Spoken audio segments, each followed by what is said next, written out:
بہرحال مشرکین کی چال ناکام ہو گئی۔ یہ بات ان کی سمجھ میں آ گئی کہ وہ مسلمانوں سے عداوت اپنے دائرہ اختیار میں رہ کر ہی کر سکتے ہیں، لیکن پھر اس کے مقابلے میں انہوں نے ایک خوفناک بات سوچی۔ دراصل انہیں اچھی طرح احساس ہو گیا تھا کہ اس مسئلے سے نمٹنے کے لیے ان کے سامنے دو ہی راستے رہ گئے ہیں، یہ کہ رسول اللہ صلی اللہ علیہ وسلم کو طاقت کے ذریعے تبلیغ سے روک دیں یا پھر آپ کے وجود ہی کا صفایا کر دیں۔ تاہم دوسری صورت ان کے لیے بہت مشکل تھی، اس لیے کہ ابو طالب آپ کے محافظ تھے اور وہ مشرکین کے عزائم کے سامنے آہنی دیوار تھے۔ اس لیے یہی مفید سمجھا گیا کہ ابو طالب سے دو باتیں کی جائیں۔ اس تجویز کے بعد سرداران قریش ابو طالب کے پاس گئے اور بولے، اے ابو طالب، آپ ہمارے درمیان بہت عزت اور شرف والے ہیں۔ ہم نے آپ سے گزارش کی کہ اپنے بھتیجے کو روکیے، لیکن آپ نے نہیں روکا۔ آپ یہ بات یاد رکھیں، ہمارے آباء و اجداد کو گالیاں دی جاتی ہیں، ہم برداشت نہیں کر سکتے۔ ہماری عقلوں کو اور سمجھ بوجھ کو حماقت کہا جائے، ہمارے خداؤں کی عیب جوئی کی جائے، یہ ہم ہرگز برداشت نہیں کر سکتے۔ آپ انہیں روک لیجئے، ورنہ پھر ہم آپ سے اور ان سے ایسی جنگ چھیڑ دیں گے کہ ایک فریق کا صفایا ہو کر رہے گا۔ ابو طالب پر اس زوردار دھمکی کا بہت زیادہ اثر ہوا۔ انہوں نے رسول اللہ صلی اللہ علیہ وسلم کو بلا کر کہا، بھتیجے، تمہاری قوم کے لوگ میرے پاس آئے تھے اور ایسی ایسی باتیں کہہ گئے ہیں، اب مجھ پر اور خود اپنے آپ پر رحم کرو۔ اس معاملے میں مجھ پر اتنا بوجھ نہ ڈالو جو میرے بس سے باہر ہے۔ یہ سن کر رسول اللہ صلی اللہ علیہ وسلم نے خیال فرمایا کہ اب ان کے چچا بھی ان کا ساتھ چھوڑ رہے ہیں، وہ بھی ان کی مدد نہیں کریں گے، قریش کے مقابلے میں کمزور پڑ گئے ہیں۔ اس لیے آپ صلی اللہ علیہ وسلم نے فرمایا، چچا جان، اللہ کی قسم، اگر یہ لوگ میرے دائیں ہاتھ پر سورج اور بائیں ہاتھ پر چاند رکھ دیں کہ میں اس کام کو اس حد تک پہنچائے بغیر چھوڑ دوں کہ اللہ اسے غالب کر دے یا میں اسی راہ میں ہلاک ہو جاؤں، تب بھی میں نہیں چھوڑوں گا۔ ان الفاظ کے ساتھ ہی آپ کی آنکھوں میں آنسو آ گئے اور وہاں سے اٹھ گئے۔ واپس جانے لگے تو ابو طالب نے پکارا اور سامنے آ کر کہا، بھتیجے جاؤ، جو چاہو کہو کرو، اللہ کی قسم میں تمہیں کبھی بھی کسی بھی وجہ سے نہیں چھوڑ سکتا۔ پھر یہ اشعار کہے، واللہ لن يصلوا إليك بجمعهم حتى أوسد في التراب دفينا فاصدع بأمرك ما عليك غضاضة وأبشر وقر بذاك منك عيونا۔ اللہ کی قسم، وہ لوگ تم تک اپنی جمعیت سمیت بھی ہرگز نہیں پہنچ سکتے یہاں تک کہ میں مٹی میں دفن کر دیا جاؤں۔ تم اپنی بات کھلم کھلا کہو، تم پر کوئی قید نہیں، تم خوش ہو جاؤ اور تمہاری آنکھیں اس سے ٹھنڈی ہو جائیں۔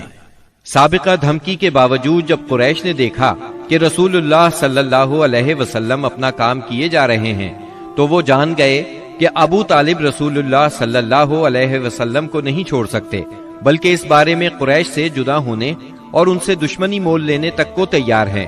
تو وہ لوگ ولید بن مغیرہ کے لڑکے عمارہ کو ساتھ لے کر ابو طالب کے پاس پہنچے اور ان سے یوں عرض کیا، اے ابو طالب، یہ قریش کا سب سے بانکا اور خوبصورت جوان ہے، آپ اسے لے لیں، اس کی دیت اور نصرت کے آپ حقدار ہوں گے، آپ اسے اپنا لڑکا بنا لیں، یہ آپ کا ہوگا۔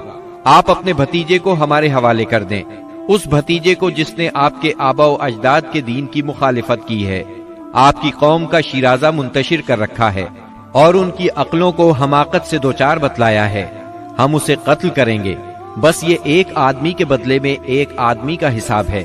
ابو طالب نے اس پر ان سے کہا، اللہ کی قسم، کتنا برا سودا ہے جو تم مجھ سے کر رہے ہو، تم اپنا بیٹا مجھے دیتے ہو کہ میں اسے کھلاؤں پلاؤں اور پالوں پوسوں، جبکہ میرا بیٹا مجھ سے طلب کرتے ہو کہ اسے قتل کر دو، اللہ کی قسم یہ نہیں ہو سکتا۔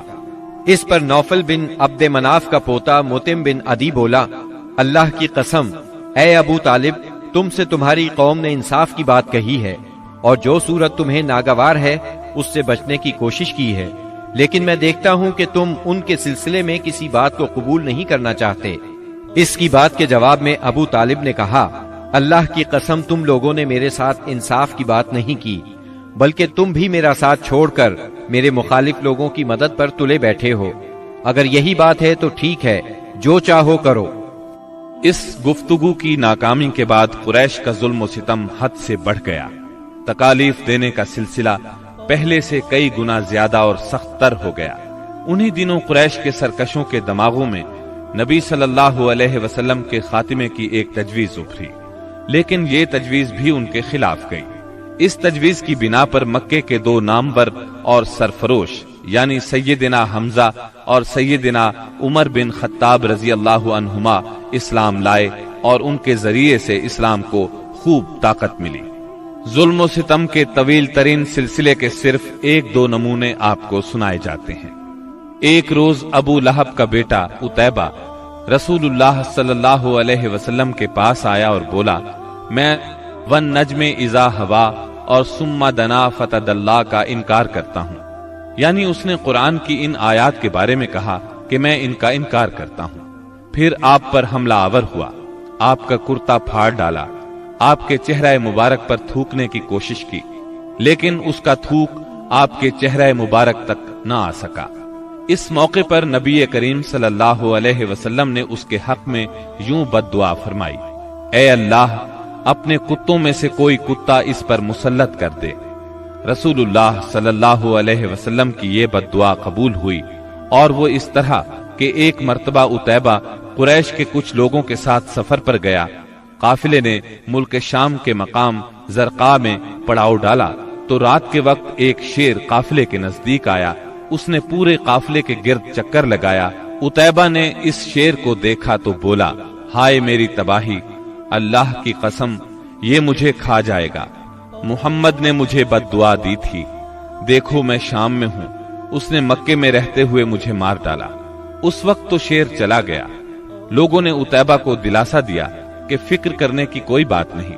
پھر اس کی حفاظت کی خاطر اس کے چاروں طرف جانور کھڑے کر دیے، تاکہ اگر رات کے وقت شیر آ جائے تو عتیبہ کی بجائے کسی جانور کو کھا لے، عتیبہ کی طرف رخ نہ کرے۔ اس کے باوجود عتیبہ کی گویا جان نکلی جا رہی تھی۔ پھر رات ہو گئی، سب لوگ سو گئے، لیکن عتیبہ سے نیند کوسوں دور تھی، اور آخرکار شیر آ گیا۔ اس نے جانوروں کو کچھ نہ کہا، ایک چھلانگ لگا کر ان کے اوپر سے ہوتا ہوا عتیبہ پر جا پڑا اور اس کا سر چبا ڈالا۔ تکالیف پہنچانے والوں میں ایک شخص عقبہ بن ابی معیط تھا۔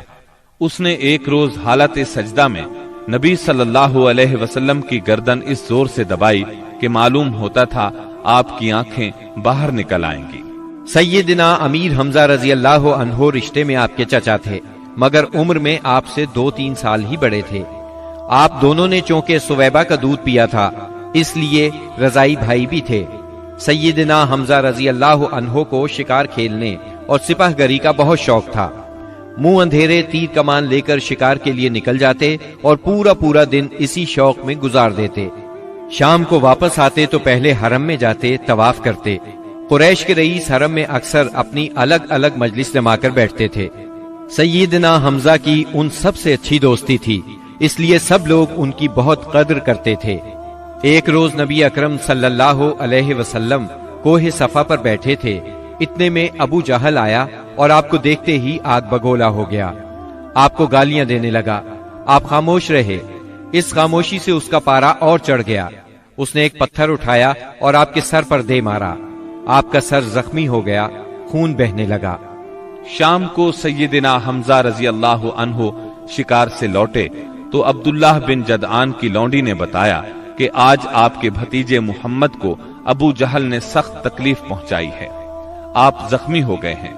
سیدنا حمزہ رضی اللہ عنہ نے یہ سنا تو غصے سے بھڑک اٹھے، آخر آپ ان کے قریبی عزیز تھے۔ سیدھے ابو جہل کے پاس گئے اور بولے، تو میرے بھتیجے کو گالی دیتا ہے، حالانکہ میں اسی کے دین پر ہوں۔ اس کے بعد کمان سے اس زور سے مار ماری کہ ابو جہل اس کمان سے زخمی ہو گیا۔ اب سیدنا حمزہ رضی اللہ عنہ آپ صلی اللہ علیہ وسلم کے پاس پہنچے اور بولے، بھتیجے تمہیں یہ سن کر خوشی ہوگی کہ میں نے ابو جہل سے تمہارا بدلہ لے لیا ہے۔ اس پر نبی اکرم صلی اللہ علیہ وسلم نے فرمایا، چچا میں ایسی باتوں سے خوش نہیں ہوا کرتا، اگر آپ میری خوشی چاہتے ہیں تو اس کا آسان اور سیدھا سادہ طریقہ یہ ہے کہ آپ مسلمان ہو جائیں۔ سیدنا امیر حمزہ رضی اللہ عنہ کے دل پر اس جملے کا اتنا اثر ہوا کہ انہوں نے اسی وقت کلمہ پڑھا اور اسلام قبول کر لیا۔ سیدنا حمزہ رضی اللہ عنہ کے ایمان لانے کے 3 دن بعد سیدنا عمر بن خطاب بھی اسلام لے آئے۔ وہ قریش مکہ کے بہت بڑے ستون اور مددگار تھے۔ قریش کی طرف سے بیرونی ممالک سے سفارتی تعلقات رکھنا انہی کی ذمہ داری تھی۔ اسلام قبول کرنے سے پہلے آپ مسلمانوں کے سخت خلاف تھے، بہت سخت گیر تھے، طبیعت میں غصہ بہت تھا۔ ایک رات رسول اللہ صلی اللہ علیہ وسلم خانہ کعبہ کے پاس نماز پڑھ رہے تھے۔ سیدنا عمر رضی اللہ عنہ نے چھپ کر چند آیات سن لی۔ ان کے دل میں آیا کہ یہ حق ہے، لیکن پھر بھی اپنے خیالات پر جمے رہے، یہاں تک کہ ایک روز نبی صلی اللہ علیہ وسلم کا کام تمام کرنے کی نیت سے تلوار لے کر نکل کھڑے ہوئے۔ راستے میں ان کی ملاقات سیدنا نعیم بن عبداللہ سے ہوئی۔ یہ نئے نئے مسلمان ہوئے تھے، اس لیے ابھی ان کے اسلام لانے کی خبر سیدنا عمر رضی اللہ عنہ کو نہیں ہوئی تھی۔ ان کے ہاتھ میں ننگی تلوار اور چہرے پر شدید غصے کے آثار دیکھ کر انہوں نے پوچھا، خیر تو ہے عمر، دوپہر کے وقت ننگی تلوار لیے کدھر کا ارادہ ہے؟ سیدنا عمر رضی اللہ عنہ نے جواب دیا، محمد کو قتل کرنے کے لیے جا رہا ہوں۔ یہ سن کر نعیم بولے، محمد کو قتل کرنے سے پہلے اپنے گھر کی خبر لو۔ تمہاری بہن فاطمہ اور تمہارے بہنوئی سعید تمہارا دین چھوڑ کر اسلام قبول کر چکے ہیں۔ سیدنا عمر یہ سن کر آگ بگولا ہو گئے، سیدھے بہن کے گھر پہنچے۔ اس وقت گھر میں قرآن کے ایک معلم سیدنا خباب بن ارت رضی اللہ عنہ انہیں قرآن پڑھا رہے تھے۔ دروازے پر دستک کی آواز سن کر ان کی بہن فاطمہ بنت خطاب نے قرآن کے اوراق چھپا دیے۔ خباب بن ارت بھی ایک طرف چھپ گئے۔ اب بہنوئی نے دروازہ کھولا۔ دروازہ کھلتے ہی سیدنا عمر رضی اللہ عنہ نے پوچھا، تم کیا پڑھ رہے تھے، مجھے دکھاؤ۔ ساتھ ہی سعید بن زید کو مارنے لگے۔ بہن نے اپنے خاوند کو چھڑانے کی کوشش کی تو ان پر بھی ٹوٹ پڑے، وہ بھی زخمی ہو گئیں۔ ان کے منہ سے خون بہنے لگا۔ جوش میں آ کر بولی، جو جی میں آئے کر لو عمر، ہم مسلمان ہو چکے ہیں۔ سیدنا عمر رضی اللہ عنہ نے بہن کو زخمی دیکھا تو شرمندہ ہوئے اور نرم آواز میں بولے، مجھے سناؤ تم کیا پڑھ رہے تھے، میں جاننا چاہتا ہوں تمہارا دین کیا ہے۔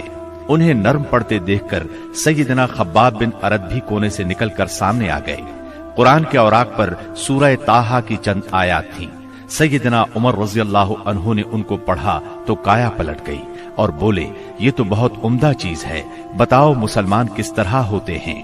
سیدنا خباب بن ارت نے کہا، اے عمر، جمعرات کی رات رسول اللہ صلی اللہ علیہ وسلم نے اللہ تعالیٰ سے دعا کی تھی کہ اے اللہ، ابو جہل یا عمر بن خطاب سے اسلام کو تقویت دے۔ تمہیں خوشخبری ہو کہ یہ سعادت تمہارے حصے میں آ رہی ہے۔ رسول اللہ صلی اللہ علیہ وسلم دار ارقم میں ہیں۔ سیدنا عمر رضی اللہ عنہ ان کے ساتھ دار ارقم پہنچے، دروازے پر دستک دی۔ دروازہ کھلنے پر اندر موجود لوگ سیدنا عمر رضی اللہ عنہ کو دیکھ کر چونک اٹھے۔ نبی صلی اللہ علیہ وسلم کو بتایا تو آپ نے فرمایا، آنے دو۔